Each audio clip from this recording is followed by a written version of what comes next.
In two Nigerian states of Ekiti and Osun, a powerful movement is taking root. Here, within these vibrant communities, a transformative process is unfolding, one that places the decision-making power directly into the hands of the people. Socially inclusive, participatory budgeting that captures the needs of women, youths, persons with disabilities, men, and the elderly. For decades, like most Nigerian states, Ekiti and Osun have faced various social, economic challenges. But now, participatory budgeting, a democratic tool, allows residents to decide how public funds are allocated. It empowers citizens, giving them a voice in determining their community's priorities. This program has enlightened people on the budget participation, because the community, they don't know that they can have their access to the government in terms of their needs. But this program has enlightened them. 2022, we gave them our community plan project based on education.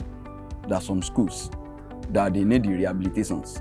By the time we carry out the program, those schools have been done now. We requested for street lights, like solar power street lights. And by the grace of God, the CLP monitor our requisition to the state and to the federal level. We were able to capture about 2 kilometers solar power energy.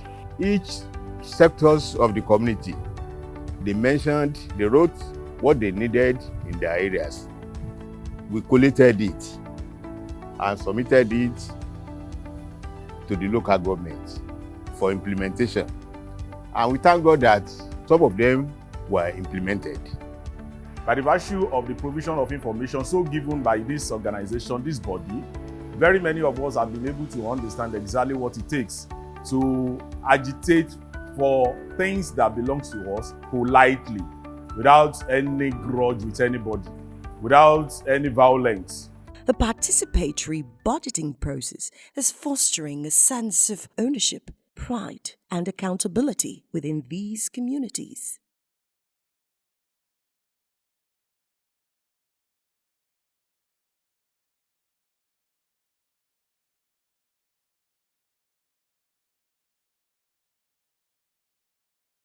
This project entails the dredging of Omioloko stream. Before the dredging, the water used to flow on the main road till the knee level.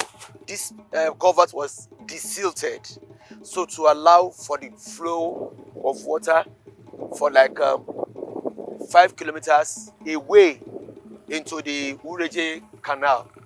The culvert is part of the community assessment needs. Before the construction of the culvert, this farm settlement was totally cut off. But after the construction of the culvert, they have been linked up with the main road so as to assess the inflow and the outflow of goods and agricultural products. Wọ́n gbìyànjú fún wa, wọ́n bá ní ṣe ọ̀nà Òkè Bodè dé Àjàpẹ́ ní èyí tí a ti ń gbòrùgbẹ́ rẹ̀ lọ́jọ́ tó ti pẹ́ láti bí ọdún bíi 15 sẹ́yìn. Bá dẹ̀ ṣe ń ṣiṣẹ́ yẹn a rí pé iṣẹ́ tó dára ni, iṣẹ́ tí ó jẹ́ àlòpẹ́ ni. Àwọn tán kó wá bẹ̀ gbogbo ẹ̀ náà ilẹ̀ ń wò yìí wọ́n ń ṣiṣẹ́. Ní àwọn community Ìlá community pé àwọn ní ìdí museum ní Ìlá pé kí ó jẹ́ pé gbogbo àwọn other community tí wọ́n wá mọ̀ wo àwọn nǹkan ìṣẹ̀ǹbáyé tó wà ní Ìlá Ọ̀ràngún. Tó ó sì gbà wọ́n bẹ̀rẹ̀ láti 2021. Ìgbà tí wọ́n ti bẹ̀rẹ̀ náà láti wá inspect ẹ̀ bí wọ́n ṣe bẹ̀rẹ̀ bí wọ́n ṣe ń ṣe lọ là ń wá tá a sì ya fọ́tò rẹ̀ tá a send rẹ̀ sí community life project. Àwa là ń monitor project yìí láti bẹ̀rẹ̀ pẹ̀pẹ̀ títí tí wọ́n fi parí ẹ̀ dé òpin níbí. So exactly how is this program carried out? First, Community Life Project, CLP, with the help of its partner, MacArthur Foundation, undertakes periodic training for its vast network of grassroots people under its Reclaim Niger initiative. It hosts needs assessment meetings with local stakeholders, community development agencies in the state, and the local government officials. These assessments are then presented to relevant political authorities to be captured in the state budget. The final steps involves monitoring all such projects to ensure standards and completion. It has really impacted our work in the sense that, some of these communities, they don't know how to prioritize their needs. Once we come here, they write it to us, they give it to us. We now put it in our budgets for the year.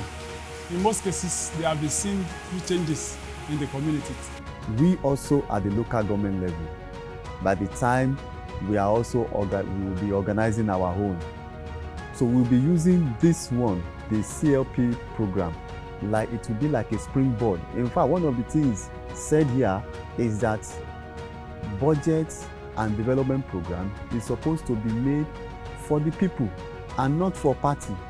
So it does not matter which party is in control, it is for the people. Prior to this current project that we're implementing, we used to have regular town hall meetings where the people will look at their community needs and try to prioritize those community needs and use those things to engage the local government. But we saw that that was not sustainable.